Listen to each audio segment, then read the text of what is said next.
जो आदमी सही होता है ना उसे दुनिया मुंहफट जरूर कहती है, क्योंकि वो बिना किसी लाग लपेट के मुंह पर बात कह देता है, चाहे वो कितनी भी कड़वी क्यों ना हो। वो पीछे चुगलियां नहीं करता। और यही बात है डोनाल्ड ट्रंप की। चाहे उनके विरोधी हो या समर्थक, सब इस बात को मानते हैं कि ट्रंप के अंदर जो है बाहर भी है। उन्हें जो बात जिसे बोलनी होती है डायरेक्ट बोल देते हैं, भले ही उसे पसंद आए या ना आए, भले ही उस बात से वो व्यक्ति इनका दुश्मन ही क्यों ना बन जाए, लेकिन फिर भी ये बात मुंह पर बोलते हैं। और अब जो इन्होंने कर दिया है ना, उसे देखकर तो कनाडा पूरी तरीके से हिल चुका है।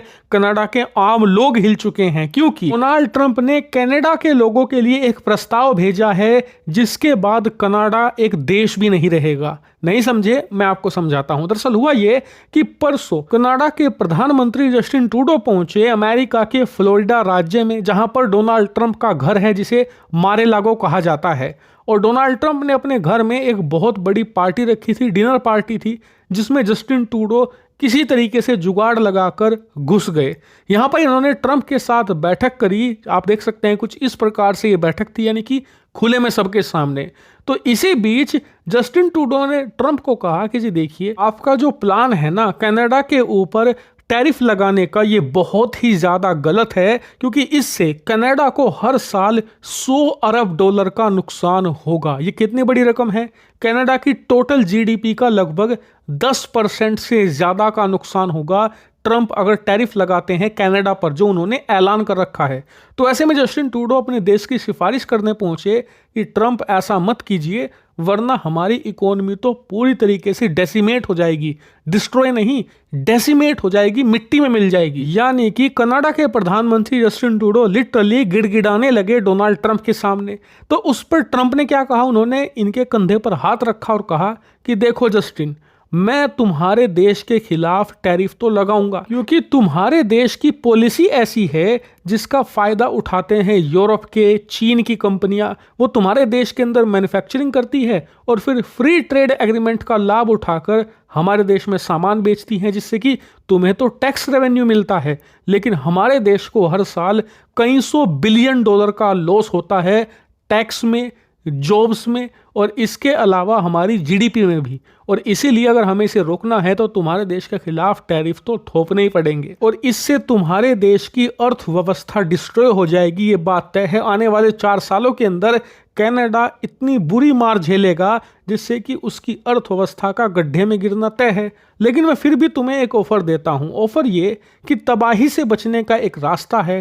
रास्ता ये है कि तुम अपने देश को, यानी कि कनाडा को, अमेरिका में मिला लो और उसे अमेरिका का 51वां राज्य बना दो। जिससे होगा ये कि कनाडा एक तरीके से अमेरिका बन जाएगा, अमेरिका का राज्य बन जाएगा। फिर हम तुम्हारे ऊपर ना टैरिफ लगाएंगे ना टैक्स लगाएंगे, और तुम मजे से अपनी अर्थव्यवस्था चलाना। इतना ही नहीं, मैं तुम्हें कनाडा राज्य का गवर्नर, यानी कि कनाडा का मुख्यमंत्री भी बना दूंगा, और तुम मेरे अंडर शानदार तरीके से काम करना। मैं तुम्हें फुल सपोर्ट, फुल पैसा, सब कुछ दूंगा। ये ऑफर दिया गया, और इस बात को अमेरिकी मीडिया ने भी कंफर्म कर दिया है। आप देख सकते हैं स्क्रीन पर अलग अलग मीडिया कंफर्म कर रही है। हालांकि कुछ मीडिया कह रही है कि ट्रंप ने कनाडा के प्रधानमंत्री जस्टिन ट्रूडो को ये बात मजाक में कह दी होगी, असल में उनका ये तात्पर्य नहीं होगा। लेकिन आप मुझे बताइए, आखिरी बार आपने डोनाल्ड ट्रंप को मजाक करते हुए कब सुना था? मुझे नहीं लगता कि आप ऐसी घटना याद भी कर पाएंगे। वहीं अमेरिका के लोगों के मन में इस घटना ने यह बीज तो बो दिया है कि एक्चुअल में ये बात संभव है। कनाडा को आप अमेरिका का हिस्सा बना सकते हैं, जिससे कि अमेरिका का साइज बहुत ज़्यादा बढ़ जाएगा। उसका जो अलास्का राज्य है उसके बीच में आता है कनाडा, वो भी मिल सकता है पूरे अमेरिका के मेन लैंड से। तो यानी कि देखा जाए तो ये बात संभव है, क्योंकि कनाडा की एक्चुअल आबादी भी बहुत ज़्यादा कम है। ना ही इनके पास कुछ ऐसी पावर है जिससे कि अगर अमेरिका ये करना चाहे तो ये विरोध कर पाएंगे।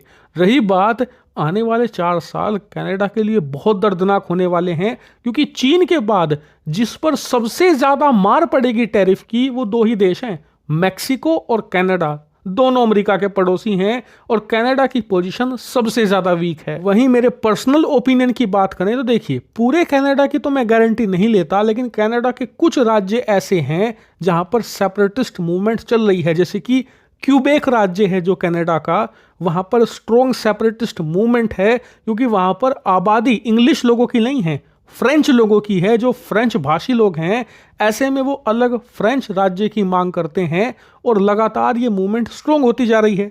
ऐसे में कल को डोनाल्ड ट्रंप उन्हें ऑफर दें कि देखो कनाडा की अर्थव्यवस्था का तो मैं सत्यानाश करने जा रहा हूं, अगर तुम्हें बचना है, ज्यादा अधिकार, ज्यादा पैसे और तुम्हारी भाषा की प्रोटेक्शन चाहिए तो हमारे साथ आ जाओ, तो इसमें कुछ बुराई नहीं है, ये होना संभव है। ऐसे में कनाडा को चिंतित होना चाहिए, क्योंकि जो कनाडा भारत को बांटने की कोशिश कर रहा है, अब आने वाले 4 सालों में उसके एकजुट रहने के लाले पड़ने वाले हैं, क्योंकि डोनाल्ड ट्रंप लग ऐसा रहा है कि इंटरेस्टेड है कनाडा को तोड़ने में। हालांकि जो भी होगा मैं आपको अपडेट देता रहूंगा, आप लोग चैनल को सब्सक्राइब करके रखना।